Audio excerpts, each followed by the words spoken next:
Boa noite. A graça e a misericórdia de Deus, nosso Pai, esteja com você nessa noite, com a sua família, que o Senhor possa derramar a tua graça e a tua misericórdia. Seja bem-vindo aqui conosco para continuarmos estudando a palavra do Senhor, para continuarmos buscando os tesouros maravilhosos contidos na palavra do nosso Deus. Em nome de Jesus, que você possa nesse momento estar atento a ouvir o que Deus tem para nos dizer. Te desafio e te peço que você esteja divulgando, que você esteja compartilhando com seus amigos, com seus familiares, para que o máximo de pessoas possam ouvir aquilo que o Senhor tem para nos ensinar, para nos dizer nessa noite de quinta-feira.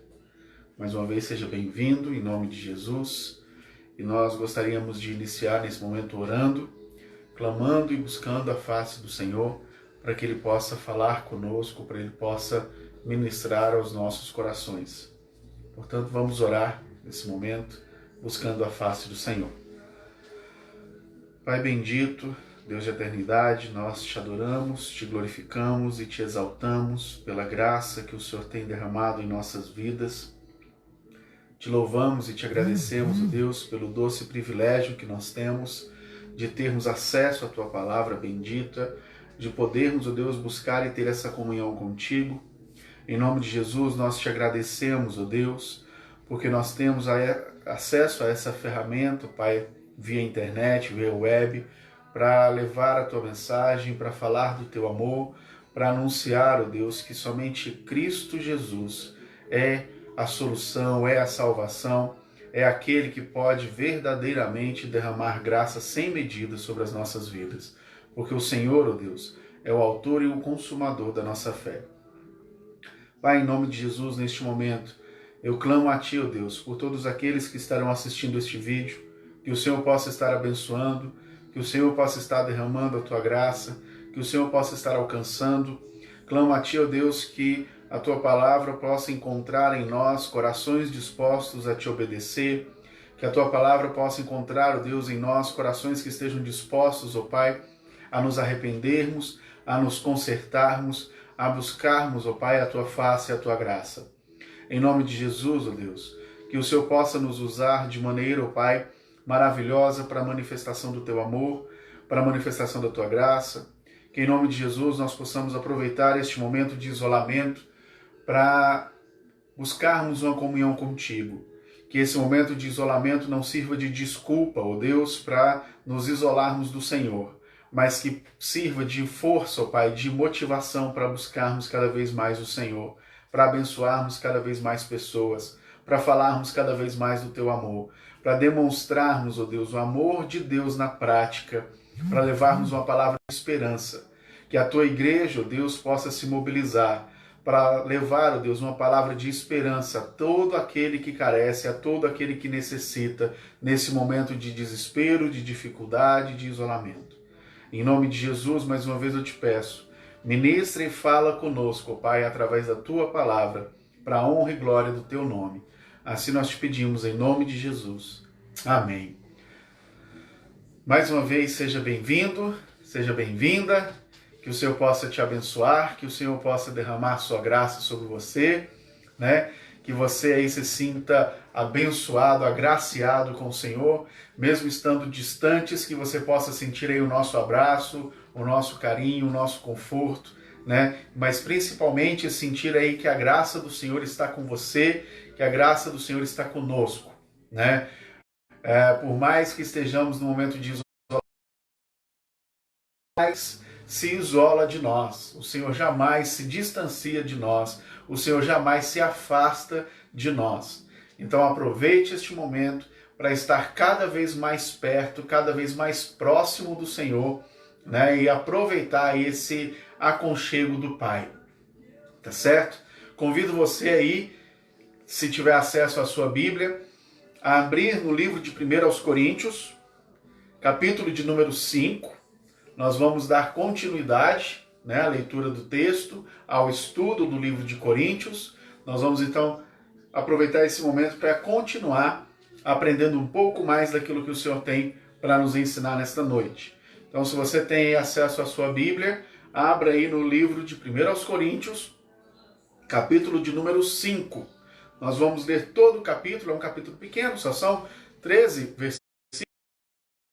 Então você pode aí acompanhar comigo a leitura do texto sagrado que diz assim: geralmente se ouve que há entre vós imoralidade, e imoralidade tal como nem mesmo entre os gentios, isto é, haver quem se atreva a possuir a mulher de seu próprio pai. E contudo andais vós ensoberbecidos, e não chegastes a lamentar para que fosse tirado do vosso meio quem tamanho ultraje praticou. Eu, na verdade, ainda que ausente em pessoa, mas presente em espírito, já sentenciei, como se estivesse presente, que o autor de tal infâmia seja, em nome do Senhor Jesus, reunidos vós e o meu espírito com o poder de Jesus, nosso Senhor, entregue a Satanás para a destruição da carne, a fim de que o espírito seja salvo no dia do Senhor. Não é boa a vossa jactância. Não sabeis que um pouco de fermento leveda a massa toda? Lançai fora o velho fermento, para que sejais nova massa, como sois, de fato, sem fermento. Pois também Cristo, nosso Cordeiro Pascal, foi imolado. Por isso celebremos a festa, não com velho fermento, nem com o fermento da maldade, da malícia, e sim com os asmos da sinceridade e da verdade. Já em carta vos escrevi que não vos associeis aos impuros. Refiro-me com isto não propriamente aos impuros deste mundo, ou aos avarentos, ou roubadores, ou idólatras, pois neste caso teríeis de sair do mundo. Mas agora vos escrevo que não vos associeis com alguém que, dizendo-se irmão, for impuro, ou avarento, ou idólatra, ou maldizente, ou beberrão, ou roubador. Com esse tal, nem andais, nem comais. Pois com que direito haveria eu de julgar o de fora? Não julgueis vós os de dentro? Os de fora, porém, Deus os julgará. Expulsai, pois, de entre vós o malfeitor. Amém?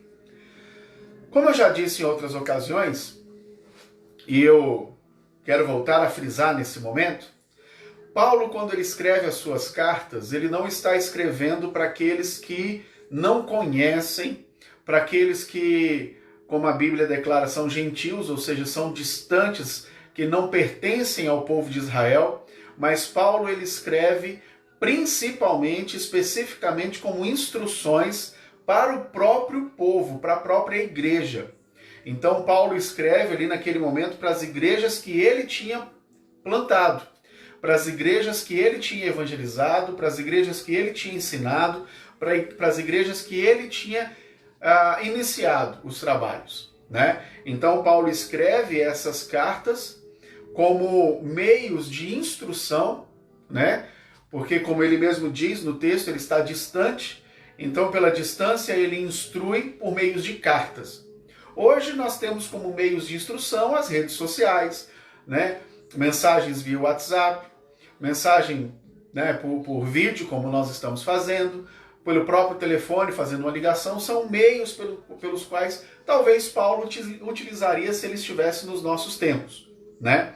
E pensando neste aspecto de que as cartas de Paulo são para nós, como cristãos, para nós que professamos a fé em Cristo, para nós que temos Deus como nosso Senhor, ele então vai nos trazer algumas instruções a respeito aqui desse texto do capítulo 5 de 1 Coríntios que nós lemos. E eu gostaria de destacar aqui 4 coisas que nós podemos aprender nesse texto. A primeira coisa que eu observo nesse texto é que se o erro não for corrigido, ele é repetido. Vou repetir. Se o erro não for corrigido, ele será repetido. Como assim? Uma criança, quando você está educando, se ele comete uma coisa errada e você não corrige, ele vai entender aquilo como sendo certo, como sendo algo normal, como sendo algo natural. Consequentemente, ele vai repetir o comportamento. Então, se você não corrige algo que está errado numa criança, ele vai repetir o comportamento. O mesmo acontece com o pecado. Quando um erro não é corrigido, ele vai ser repetido outras vezes, porque isso vai ser tratado como natural, como normal na sociedade. E nós percebemos isso no texto, porque logo no início do capítulo 5, ele já diz assim, ó, geralmente. Ora, se é geralmente, isso quer dizer que é algo que está sendo praticado, que está acontecendo de forma natural, de forma uma prática constante, na verdade, é algo que já está acontecendo assim, ó, isso é normal, isso é natural, isso é algo que está acontecendo que ninguém está dando mais a mínima. A mínima. Existe um conto no meio dos indígenas norte-americanos que eles diziam que a nossa consciência, né, o alerta de algo que está acontecendo de errado em nós, é como se fosse um triângulo. E esse triângulo ficaria ali no peito. E quando a gente está fazendo alguma coisa errada, é como se esse triângulo começasse a girar no nosso peito, e aí ele começava a machucar internamente, não é verdade? E aí, à medida que vai machucando, você vai ficando incomodado até corrigir aquele comportamento. O problema é que, às vezes, no nosso dia a dia, a prática do pecado, do erro, da mentira, ela vai sendo repetida a tal ponto que esse triângulo vai girando e ele vai se desgastando até ele virar um círculo. E quando ele vira um círculo, ele gira e já não incomoda mais. Por isso eu digo, se um erro não é corrigido, ele é repetido. E como nosso irmão Cleito colocou aí nos comentários, quando a mentira é dita várias vezes, ela acaba sendo acreditada como uma verdade. Um erro repetido constantemente, ele acaba se tornando aceito na sociedade e ele acaba se tornando algo natural, normal na sociedade. Então nós precisamos estar muito atentos em relação a isso. Nós precisamos estar muito atentos em relação ao nosso cotidiano, principalmente a nossa vida, e olhar para nós mesmos e verificar como é que está a minha vida diante do Senhor. Eu tenho o Espírito Santo de Deus que me alerta, que acende uma luzinha no meu interior falando, olha, o caminho que você está seguindo está errado. Você precisa se corrigir. E eu tenho a liberdade, eu tenho o poder nas minhas mãos da decisão, como eu já disse em outras ocasiões. A decisão está ao nosso alcance, de errar ou não, de pecar ou não. Às vezes nós não temos condições, nós não somos fortes o suficiente para resistir e graças a Deus nós temos a palavra do Senhor para nos ajudar nesse aspecto. Nós temos a presença do Senhor para nos ajudar nesse aspecto. Para nos conduzir, para nos fortalecer, para que a gente possa realmente ter condição de se afastar do perigo, de se afastar do erro, de corrigir o erro antes que ele se repita, antes que ele se torne natural, antes que nós olhamos para a nossa vida e falamos assim, geralmente é desse jeito que acontece. Não pode ser desse jeito. Não pode. Deus ama o pecador, mas ele abomina o pecado. Nós não podemos nos acostumar com o pecado. Nós não podemos nos habituar com o pecado. Nós não podemos nos apegar ao pecado e falar assim, oh, não, mas o que tem? É só um pouquinho, qual o problema? É assim que começa, um abismo chama outro abismo. E daí a pouco, algo que é tão assombroso, como o texto diz aqui, de ter relações sexuais com a mulher do próprio pai, é algo que geralmente tem acontecido desse jeito e se torna natural.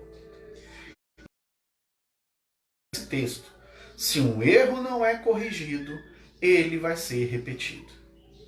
Faça uma reflexão na sua vida e verifica os erros que precisam ser corrigidos, os caminhos que precisam ser corrigidos, antes que eles se tornem normais e naturais na minha e na sua vida.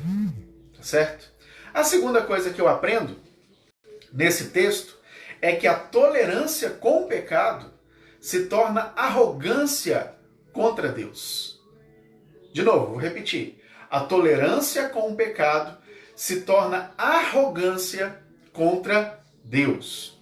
Olha, eu vou ler aqui novamente o verso de número 2. No verso de número 1 do capítulo 5 de 1 aos Coríntios, Paulo declara, olha, há um pecado no meio do povo, e no verso 2 ele diz, e contudo andais vós ensoberbecidos, ou seja, com soberba, com orgulho, tolerando o pecado.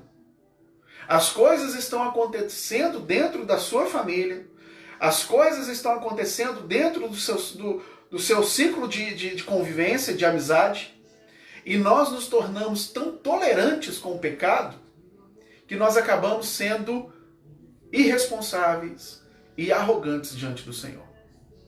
Nós não assumimos a responsabilidade da correção.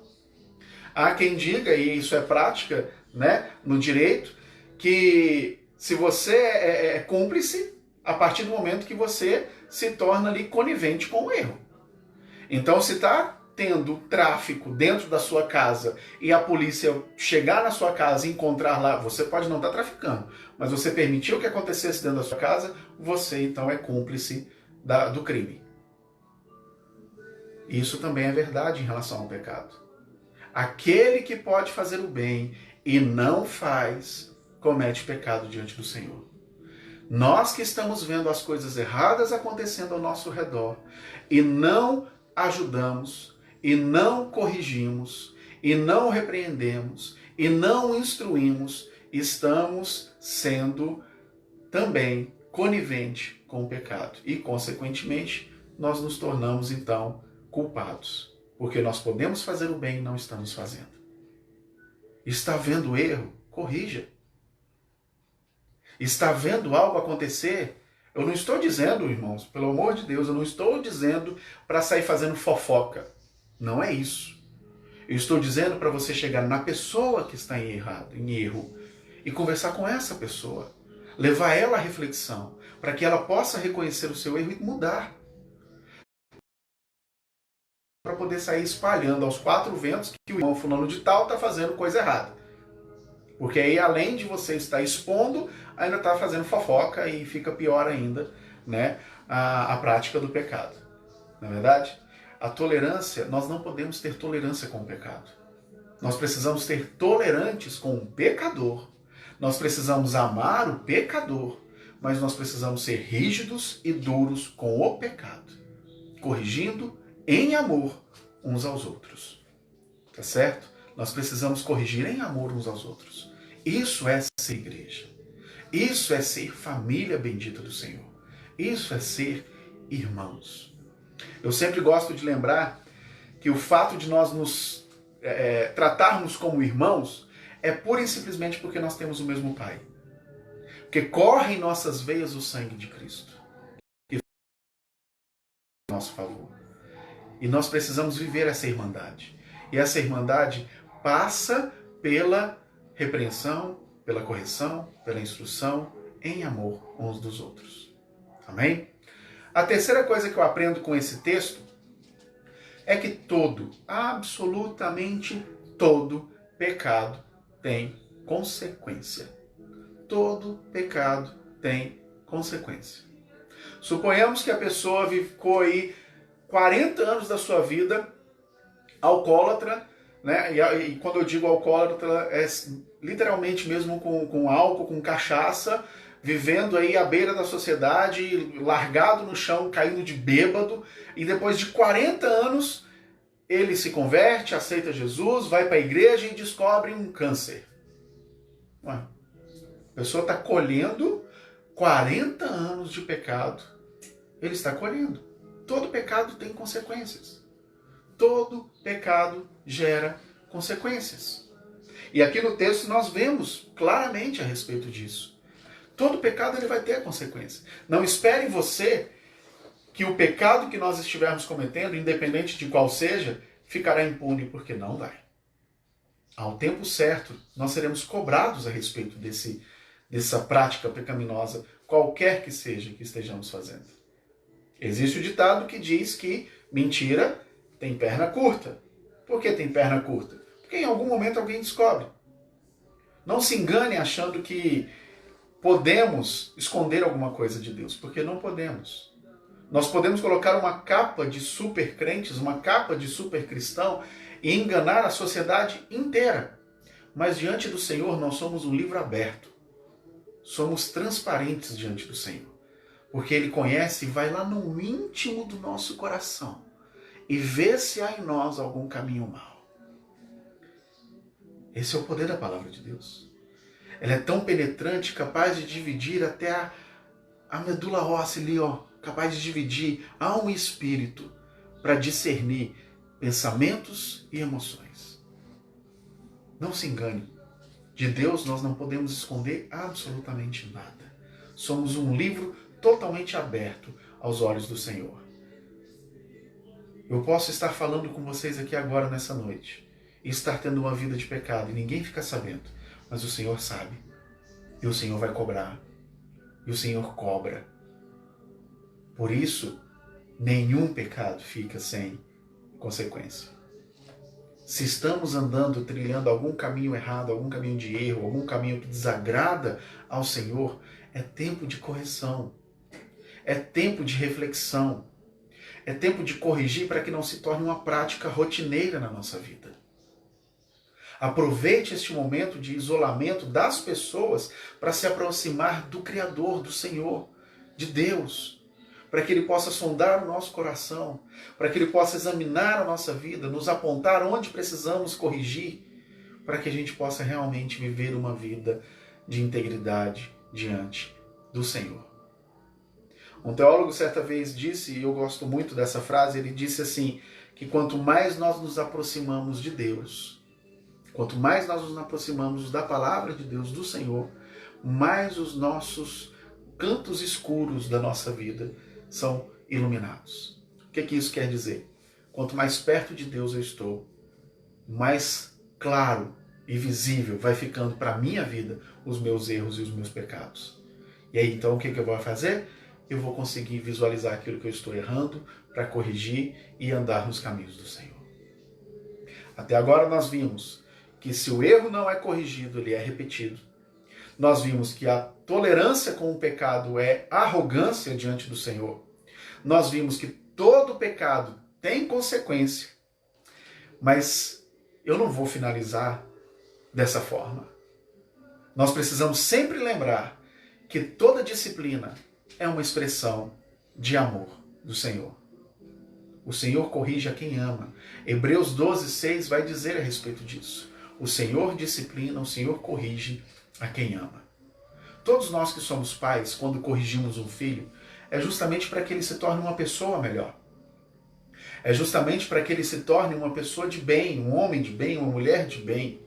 Não é verdade?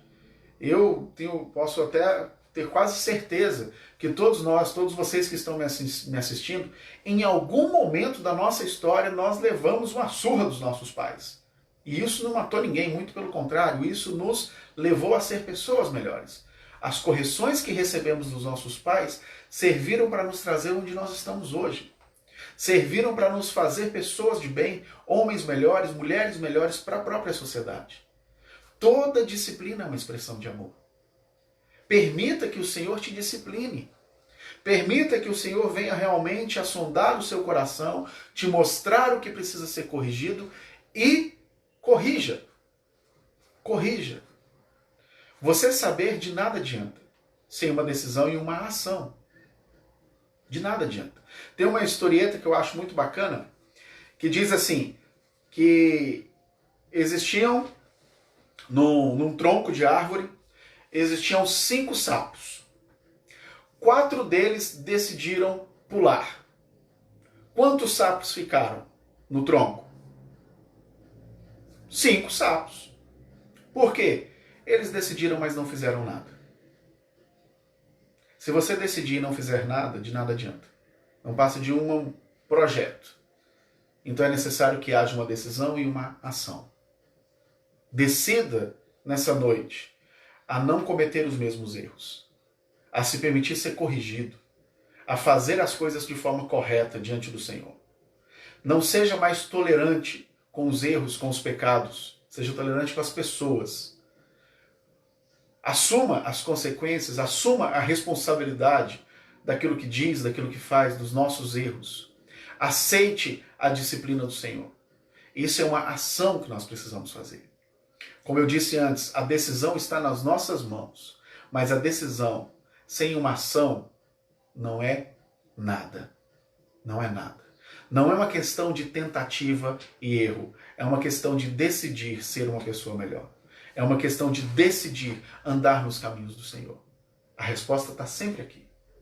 Ela é a nossa regra de fé e prática. Ela é quem vai nos conduzir a um caminho de graça e amor diante do Senhor. E por fim, não menos importante, decida andar com pessoas que lhe agregam valor. Lá no finalzinho, no verso 13 do capítulo 5 de 1 Coríntios, diz, olha, os de fora, porém, Deus os julgará. Expulsai, pois, de entre vós o malfeitor. Escolha bem com quem você vai andar. Escolha bem as suas companhias. Escolha bem as suas amizades. Escolha bem, fique atento às amizades dos seus filhos. Fique atento às pessoas que estão mandando mensagem para os seus filhos. Olhe o celular dos seus filhos, acompanhe a rede social dos seus filhos. Veja o que ele está assistindo, veja o que ele está vendo, veja com quem ele está conversando. Isso é forma de disciplina, isso é expressão de amor. Escolha com quem você vai andar. Decida andar com pessoas que agregam valor. Decida andar com pessoas que vai te levar, ao invés de te levar para um boteco, vai te levar para a igreja. Decida andar com pessoas que vai te fazer, buscar ser uma pessoa melhor, que vai te levar a ter uma comunhão maior com Deus, que vai te levar a ter uma intimidade maior com o Senhor. Essa decisão precisa de uma ação. Se não tiver a ação, de nada vai adiantar. E esse poder está nas minhas mãos, está nas suas mãos. O papel principal Jesus já fez na cruz. Ele já derramou o seu sangue por mim e por você. Agora está na hora de nós tomarmos a decisão de seguir os seus passos. Mas não somente a decisão, a ação de sair da nossa zona de conforto e ir em direção à cruz de Cristo, para nos tornarmos pessoas melhores, para nos tornarmos pessoas nas quais vai iluminar o mundo, levando uma esperança, levando uma palavra de paz e de graça, em nome de Jesus. Amém? Bom, nesse momento eu estarei orando por você, por aqueles que ainda assistirão, e eu quero te pedir e te desafiar a estar compartilhando esse vídeo com seus amigos, com seus familiares, para que outras pessoas possam estar assistindo, para que outras pessoas também venham a ouvir a respeito da palavra do Senhor. Tá certo? E eu também quero lembrar que no sábado, às 18 horas, nós estaremos reunidos em família, fazendo um momento de consagração, um momento de oração, e nós vamos estar orando por você também. Se você tiver algum pedido de oração, você pode mandar aí o recadinho, pode mandar no meu pessoal, né? Mandar lá na página da congregação, que nós estaremos orando por você e orando pela sua família também. No domingo, às 9 horas, nós teremos nossa escola bíblica, continuamos estudando o livro de João, e às 20 horas nós temos o culto, às 19 horas do domingo, nós temos o culto que será transmitido pelo YouTube, lá na nossa igreja mãe, a Igreja Batista Boas Novas, no Pé Norte. Amém? Meu muito obrigado por você estar conosco, e eu estarei orando agora neste momento por você, por sua família. Se você tiver condição nesse momento, feche seus olhos, curva sua cabeça e se coloque diante do Senhor. Pai querido, Deus de amor, nós queremos, ó Pai, te agradecer pela tua graça, pela tua misericórdia que nos alcançou. Em nome de Jesus, eu quero te agradecer, ó Deus, por este momento aqui, ó Pai, na tua graça, buscando o Senhor, aprendendo um pouco mais do Senhor. Eu lhe peço, ó Deus, que em nome de Jesus, nessa noite, ó Deus, seja uma noite de arrependimento, seja uma noite que o Senhor possa manifestar o teu amor nas nossas vidas, que nós, em nome de Jesus, possamos nos tornar pessoas melhores diante do Senhor. Clamo a Ti que o Senhor venha abençoar, ó Deus, cada um desses irmãos que estão assistindo, que o Senhor possa abençoar cada um daqueles que ainda hão de assistir, que em nome de Jesus a Tua palavra, ó Deus, possa alcançar, ó Pai, aqueles que o Senhor designou para ouvir a Tua mensagem. Em nome de Jesus, abençoa e guarda, Deus, cada família desses irmãos que estão assistindo, todos aqueles seus entes queridos, que o Senhor possa estar guardando, que o Senhor possa estar protegendo, principalmente nesse momento de pandemia. Que o Senhor esteja guardando e livrando de todo mal. Esse é o nosso desejo, a nossa oração no nome santo de Jesus. Amém. Mais uma vez, meu muito obrigado por estar conosco. Que o Senhor possa te abençoar, que o Senhor possa te guardar nesse restante de semana, no nome de Jesus. Muito obrigado, meus irmãos. Deus abençoe. Boa noite.